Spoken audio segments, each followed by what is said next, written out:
よいしょ、金子でございます。ということで、本日の食材がこちら。よいしょ。何やら謎の箱ってことでね、それではこちらをさばいていく。はい、改めまして、本日の食材がこちら。じゃん、サンマっていうことでね、今年もサンマの動画を撮る時が来たか。ただいま旬真っ盛りのサンマでございますけども、今日僕の目の前にあるこちらのサンマ、ただのサンマじゃございません。とんでもないサンマでございます。値段から言いますと、この1箱6万円でございます。で、こちら11と書いてありますね。これは 2kg に対して11尾入っているということでございます。なんでこちら1尾あたりだいたい5500円のサンマとなっております。5500円ってどういうことって思いますよね。でもそれだけ価値があるサンマなんです。ちなみに普通に市場とかで売ってるサンマがこちらです。じゃん。でこれも 2kg 版ですね。 2kg に対して16匹入ってます。なんで1匹あたりの大きさが全然違います。でこちらのサンマは今日1尾280円で購入しました。20倍ぐらい値段が違いますね。でも11入りのサンママジで幻です。去年もね10入りか11入り扱ったんですけど、映像に残ることももうないんじゃないかなっていうぐらい幻のサンマとなっております。で今回この11入りのサンマどのぐらい選抜された子かと言いますと、昨日水揚げされたサンマなんですけど、だいたい昨日の水揚げが500トンあったみたいです。その500トンの中のたった4キロ2ケースしか出なかったみたい。そのぐらいすごいサンマなんですよ。誰が食べるんでしょうねっていう、そういうサンマを買ってみました。ご祝儀相場みたいな価格なんですけど、そうでもないんですよ。正直このキロ3万円で買えたのは安いなって思いました。見ていきましょうか。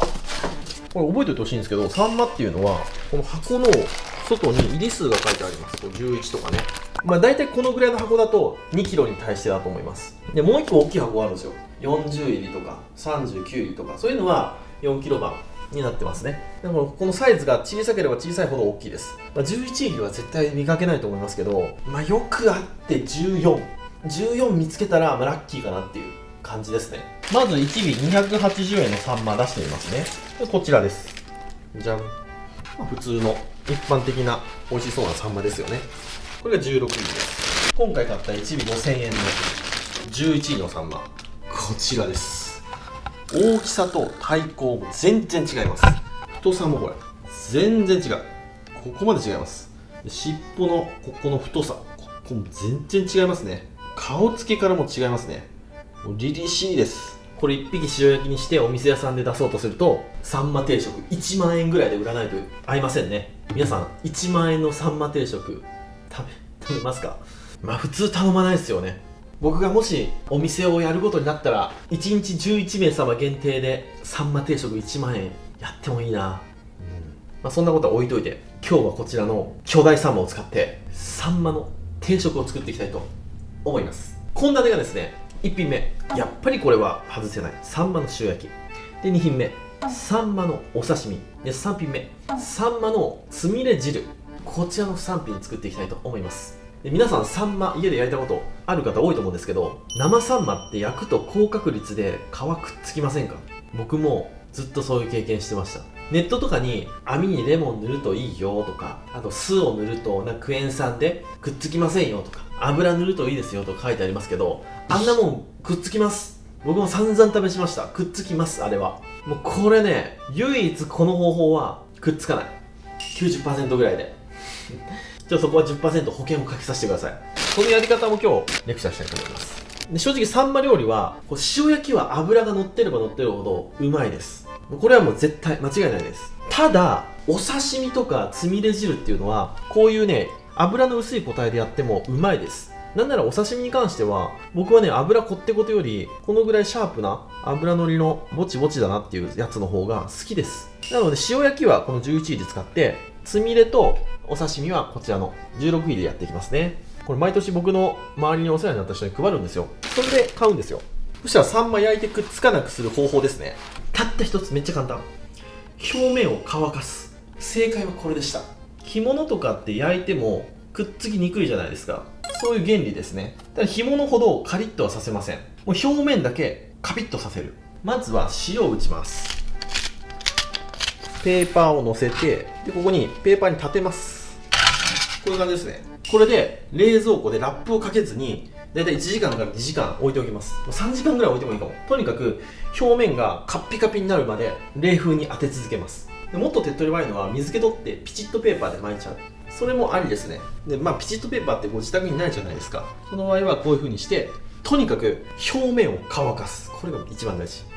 じゃあこちら冷蔵庫に入れておきます。そしたらお刺身とつみれ用にサンマにおろしていきましょう。じゃあサンマのいろんなさばき方やっていきましょうか。まずサンマの内臓を抜く方法、これつぼ抜きっていうんですけど、このサンマのこのヒレがありますね。ヒレのちょうど上らへん、ここに斜めに包丁を入れて背骨までいきます。そしたらこのままギューッと引っ張ります。そうすると内臓だけきれいに取れますね。これつぼ抜きと言います。このまま半分ぐらいに切ってサンマの煮付けとか甘露煮にすると腹がつながってるんで腹が割れないので綺麗な仕上がりになりますね。煮物とかにするときいいと思います。あと塩焼きで内臓が苦手な方とかはつぼ抜きして塩焼きするといいですね。でこの中に明太子とか詰めて焼いても面白いと思います。で次サンマの開き、まず頭を落とします。で頭落ちたらこの真ん中よりちょっと下らへん、ここら辺に包丁をまっすぐ入れます。こうですね。1本ガイドライン入ったらそこから斜めに包丁を入れてこうです。でパカッと開きます。で反転させて先ほどと同じここら辺からですね1本入れてそこから斜めに包丁を入れてで尻尾まで来たらガコッと落とす。そうするときれいに開きができます。内臓を傷つけないのでまな板が汚れにくいですね。で仕事が早いですねこれは。でこの腹骨をあとはこうやってすいちゃうと、ほらすごく仕上がりも綺麗なんですよね。でこれで皮焼きにしてもいいしお刺身にする場合はここで切っちゃってでこの状態で頭からこうやって皮をめくることもできます。こんな感じで1枚2枚とちょっと背びれが残ったら取ってこういう感じにお刺身用にすることもできます。で次オーソドックスな三枚おろし、まずは頭を落としてで内臓をかき出すと。これ16入りだけど油ありますね。そしたら大名おろしで頭の方からおろしていきます。1枚そして2枚ですね。できるだけ一立ちで。そしたら腹骨をすいていきます。こうですね。でこれがオーソドックスな三枚おろし。腹骨取るちょっと面白いやり方なんですけど、腹骨ってここについてるじゃないですか。なのでこの肛門のここの腹骨の始まり、ここら辺から斜めにピーッと包丁入れます。切り込み入りました。そしたらこの尻尾の方からピロピロピロピロピロってやると腹骨が取れるんですよ。これちょっとね腹骨溶けちゃってここないんで分かりにくかったですけど、ちょっと分かりやすいやつでやりますね。まずここら辺から斜めに1本入れます。骨を切らないように身だけを切る感じですね。こう入れたらここからピロピロピロピロピロピロピロっと腹骨がきれいに取れるんですよ。なのでいちいち包丁を入れなくても腹骨が簡単に取れますよっていう裏技。もうちょっとね鮮度がいいときれいに取れるとこお見せできるんですけど、こう入れてこうですね。ほら腹骨が一切ない、こういう取り方もあります。いろいろねサンマって小技があるんですよ。僕がよくやるのはこんなもんかな。あとはオーソドックスに手開きですね。イワシのようにサンマもこうやって手開きができますよと。ちょっとねサンマは骨が痛いです。ギザギザしてます。なんで結構手が痛いんですけど一応できます。手でこう開いてでピロピロピロピロっと、はい、こんな感じで一応取れます。ただイワシと比べてこの横の骨がそんなないんで、わざわざサンマは手開きにする必要はないのかなと思います。普通に開いた方がいいような気がする。やっぱこう開きの形がこれ綺麗だと料理にした時の見た目も綺麗です。美しいので。あとちょっとひとしお振って酢の物にしてもサンマとっても美味しいです。いろんな用途に合わせて使っていただけたらなと思います。これはお刺身で使いましょう。これは後でやります。冷蔵庫に入れておきます。そしたらまずサンマの3枚おろし、今日は2尾分使いましょうか。そしたらまずざく切りで、皮ついてても取ってもどっちでもいいと思います。ざく切りにしてすり鉢に入れて、フードプロセッサーでもいいんですけど今日はすり鉢でいきます。よーくこねていきます。でこねこねしていって、でも、ね、柔らかさ好みですね。粗い感じなのが好きな方はこのぐらいで、もうちょっときめ細かいのがいい方はもう少し。そしてここに生姜をすります。でここに生姜のおろし汁を加えます。これでサンマの生臭みがぐんと減ります。でここに隠し味に小さじ1杯ぐらい味噌入れます。そしたらここに卵1つで片栗粉 30g よーくこねます。ちょっと緩かったら片栗粉を少しずつ追加、プルンとする感じまでやっていきます。はい、こんなもんでよろしいでしょう。はい、これでつみれの種は完成。そしたらお出汁引いていきます。つみれ汁といったらこちらじゃん、出汁はやっぱり出汁の地図。出汁の地図の時期がやってきましたね。つみれ汁は 500cc に対して1袋、お味噌汁作る感覚で作っていきます。でこれを煮出すだけであら不思議、こちらの7種類の極上の出汁が簡単に引けちゃいます。便利なアイテムだね。ではお野菜切っていきます。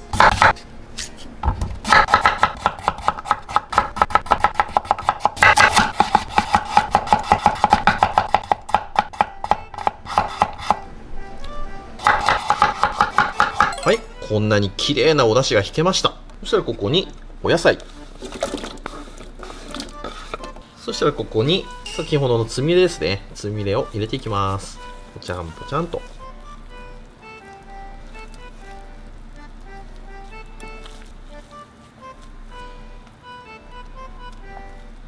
はい、こんな感じ。これで火を通していきます。でお次、サンマのお刺身ですね。これはさっきのように手抜きしちゃいます。ビローっと。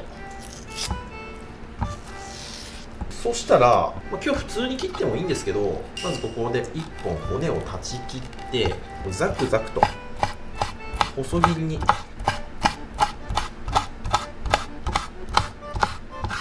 ういう感じ。そしたらネギを刻んでお皿に盛り付けて、ネギで絞り汁で使った生姜をのせれば、はい、サンマのお刺身の完成。はい、そしたら火が入りましたので味を調整していきます。お酒を少々で、お醤油もほんの少しだけ入れます。ちょっと入れすぎた。美味しい。よかった、結果オーライ。でここに豆腐で、キノコとかあれば秋らしくキノコ入れても美味しいかもしれませんね。はい、これでサンマのつみ汁の完成。さあ、ではサンマ焼いていきましょう。ちょっとこう表面が乾燥してますよね。正直もうちょっとカッピカピになった方がくっつくリスクは低くなります。で網はできるだけ綺麗なものを使ってください。でしっかり熱します。油ちょっと引く。吸うよりね、僕油の方がくっつきにくい気がしますね。さあ焼いていきます。ちょっとこれどうだろう、くっつくかな。ちょっとこれ不安ですね。よし、じゃあ十分温まったんでいきます。せーのよ。さあどうだ、くっつくかな。さあ置いて10秒ぐらい経過しました。表面はだいぶ焼けてきました。でここで動かしてくっついてなかったら成功ですね。いきますよ。ほらくっつかないんですよ。このぐらいでもいいんだ。俺も勉強になりました。とにかく表面を少しカラッとさせることがポイントですね。さあこんな感じで表裏しっかり焼いていきます。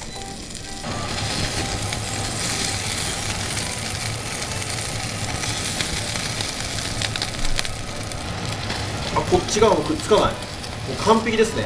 ただサンマが大きすぎて頭まで焼ききれてないっていうね。あとは全体均等に焼いていきたいと思います。そしたら焼けたら盛り付けていく。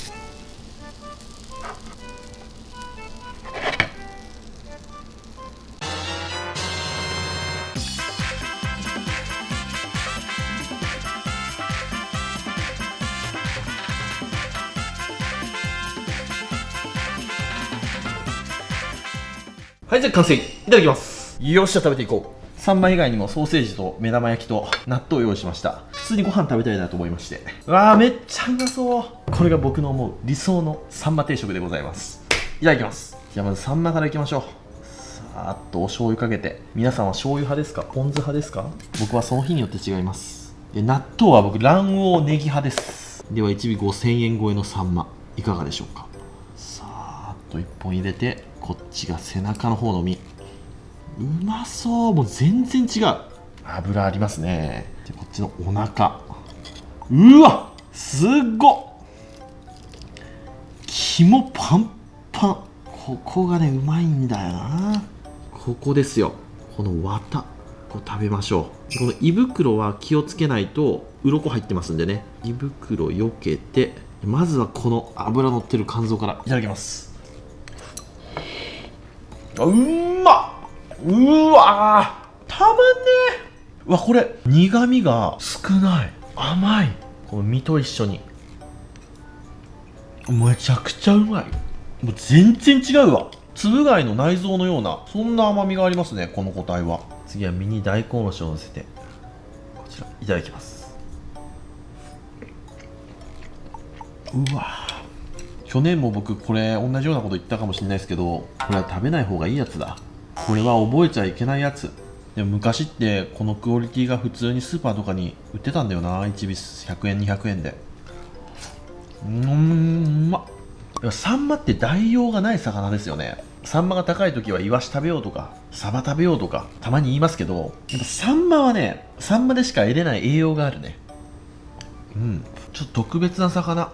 なんとしてでもこの魚はね、守り続けなきゃダメですね。うますぎだな。ちょっとこれダイエット中なのにちょっとこれは食べちゃうな今日。箸が止まんない。脂乗りもそうなんですけど、肉質が全然違う。すんげえ締まってます。僕最後の晩餐これがいいな。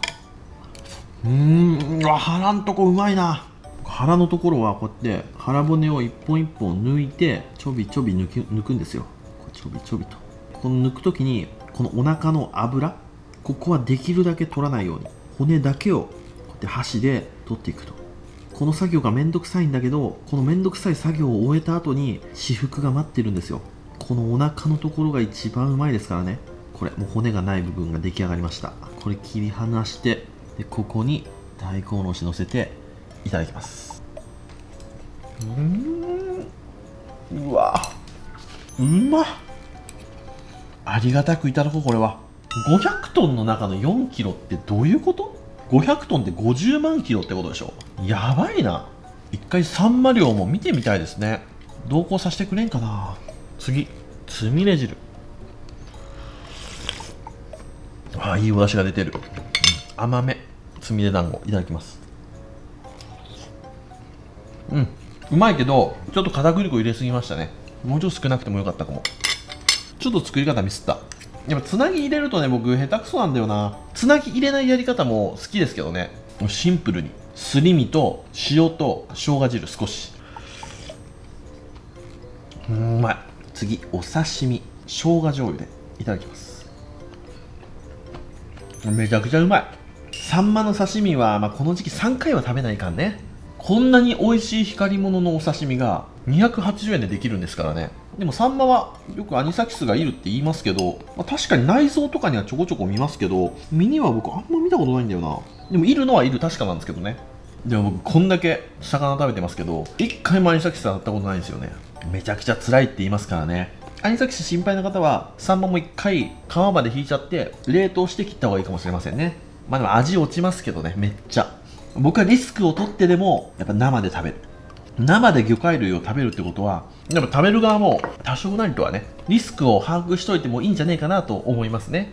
一番はやっぱ調理する人がね、見ないかんのですけど、調理する人も人間ですからね。難しい問題ですね、そこら辺は。まだウインナーと納豆、こんなんが一番好き。大好き。まっ。体が喜んでますね。はい、ということで今日はこちらの僕が思う理想のサンマ定食ときましたら、お飲み物こちらやっていきたいと思います。せーの、じゃん、ギノのやつ。ただいまダイエット中につきフリーで行かせていただきます。今ね2ヶ月ぐらいダイエットしてるんですけど、7キロ落ちました。ありがとうございます。ダイエット中に食べてる魚料理がありまして、またそれも動画にしますのでぜひお楽しみに。今回ダイエット続いてるな。はい、7対3ですね。いただきます。うめえ。今日はチートデーとしよう。それじっくり食べていくよ。ごちそうさまでした。ということで今日は500トンの中から4キロしか取れなかった11入りサイズのサンマを使って僕が思う理想の焼きサンマ定食を作ってみましたけども、うまいね。それはもううまかったですわ。あと10本はちょっと配るものなので僕の口には入んないんですけど、もっと食べたい。あれはね、買おうと思って買えるもんじゃないんでね、美味しくいただきました。すごかったですよね、あの内臓。あんなに内臓がギッチギチに入ったサンマなんてもう今見ませんから。今日の夜はこの食べた味を思い出して寝ることにしましょう。夢の中でまた出会えますように。で、塩焼きはやっぱり表面ああやって乾かすとひっつきにくいですね。表面乾かしたからといって身がパサパサになるわけじゃないのでね。どういう方法でもいいと思います。ちょっと肌寒かったら外に少し干してもいいですし、ピチッとシート巻いてもいいですし、今日みたいに冷蔵庫で冷風当ててもいいですし、サンマがうまく焼けないなって方はね、ぜひやってみてください。ちょっと油塗るとなおいいと思います。はい、というわけでまた珍しいお魚ありましたら動画にしていきたいと思います。それじゃあご視聴ありがとうございました。バイバイ。